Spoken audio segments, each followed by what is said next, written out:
Uma igreja pode estar repleta de programas, pode ter um coral afinado, pode ter pregadores talentosos, pode até ser referência em sua cidade.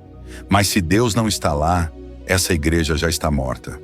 Leonard Ravenhill dizia com lágrimas: a tragédia de hoje é que a igreja pode funcionar sem Deus. E ninguém percebe. A maior ilusão do nosso tempo é confundir movimento com vida. Mas movimento sem a presença de Deus é apenas barulho vazio. Escreva nos comentários: Senhor, não me deixe viver sem a tua presença. A presença de Deus é o que dá sentido à existência da igreja. Sem ela, tudo perde valor. É a presença que converte cultos em encontros divinos, que transforma prédios comuns em altares vivos, que dá vida a cada louvor e peso a cada palavra. Quando Deus está presente, até o silêncio é santo. Quando Ele não está, até o maior espetáculo é vazio. Ravenhill dizia: a presença de Deus em uma reunião vale mais do que 1000 sermões brilhantes. Não são as estratégias humanas que sustentam a igreja. É a presença que dá vida. É o Espírito Santo que sopra e mantém a chama acesa. Hoje temos igrejas sofisticadas, com tecnologia de ponta, com marketing impecável, com cultos organizados ao detalhe. Mas o que adianta tudo isso sem Deus? A igreja moderna aprendeu a funcionar sem o Espírito.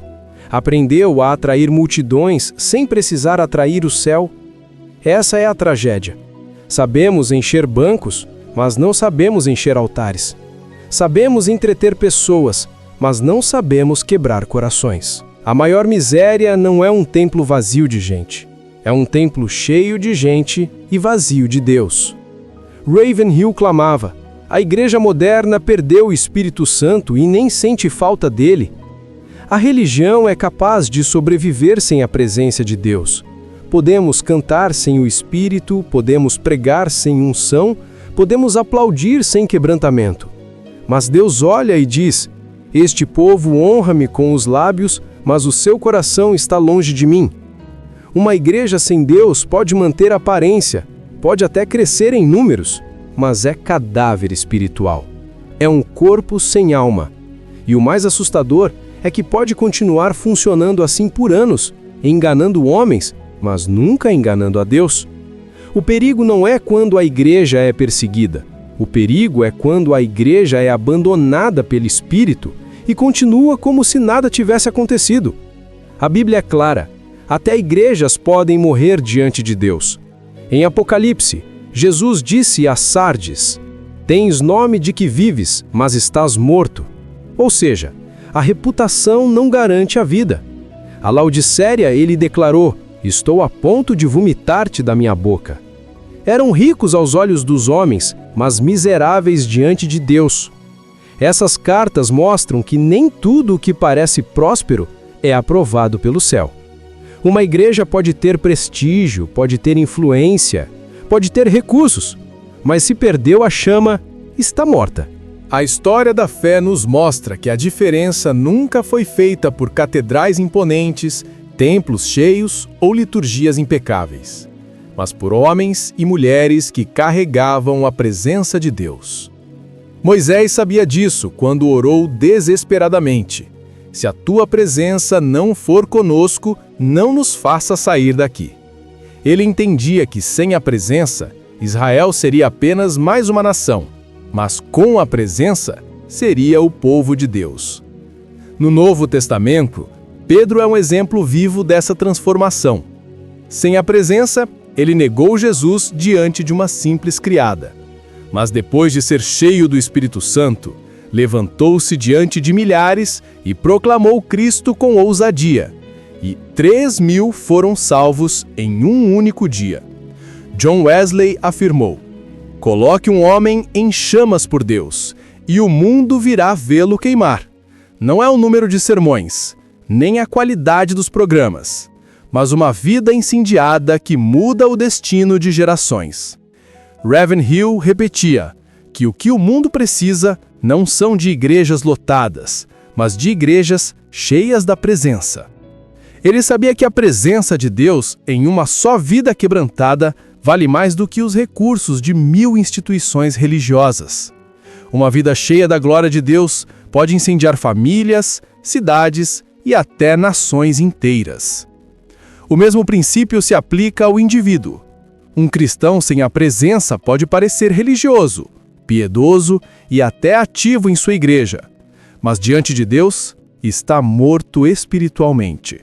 Ele pode conhecer a Bíblia de cor, cantar os hinos mais belos, estar envolvido em ministérios, mas sem comunhão real com o Senhor, é só aparência sem essência.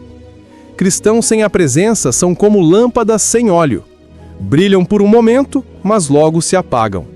Foi sobre isso que Jesus falou na parábola das 10 virgens. Todas tinham lamparinas. Todas esperavam um noivo.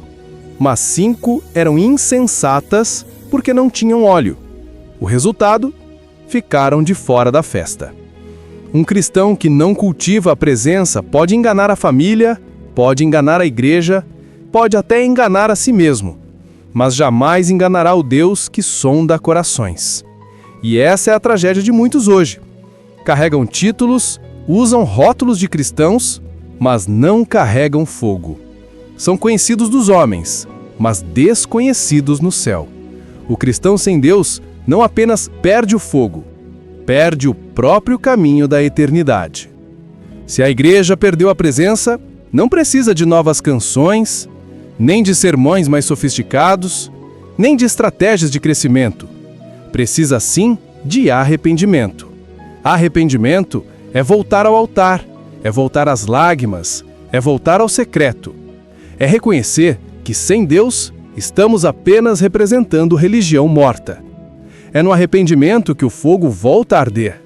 É quando os joelhos se dobram e as lágrimas molham o chão que o céu se move de novo. Não há outro caminho. Métodos humanos enchem templos, mas apenas o arrependimento enche o céu. Uma igreja pode viver anos sustentada por programas, mas só será sustentada pelo Espírito quando confessar: perdemos o fogo, precisamos voltar ao Senhor. Sem arrependimento, tudo o que fazemos é ritual vazio. Com arrependimento, cada oração, cada louvor e cada lágrima se tornam chamas que atraem a presença de Deus outra vez.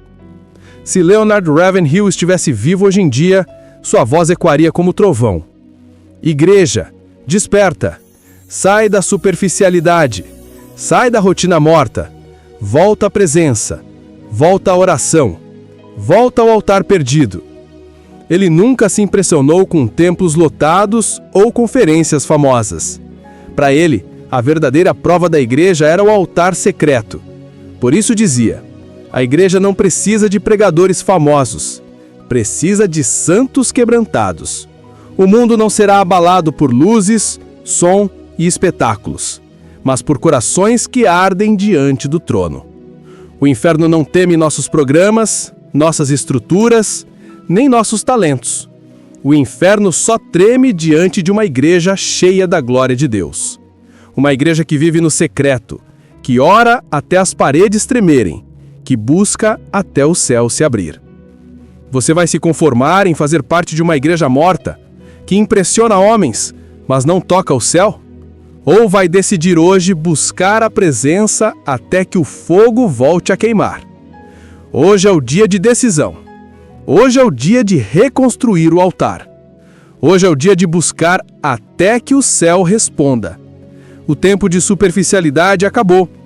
O tempo de viver de aparência precisa terminar. Deus está chamando sua igreja de volta para Ele. Ore comigo agora. Senhor, livra-me da rotina sem a Tua presença. Restaura em mim o desejo pelo secreto. Faz da minha vida um altar vivo, cheio da Tua glória. Que eu não seja parte de uma igreja morta, mas parte de uma igreja viva que carrega fogo e faz o inferno tremer. Amém.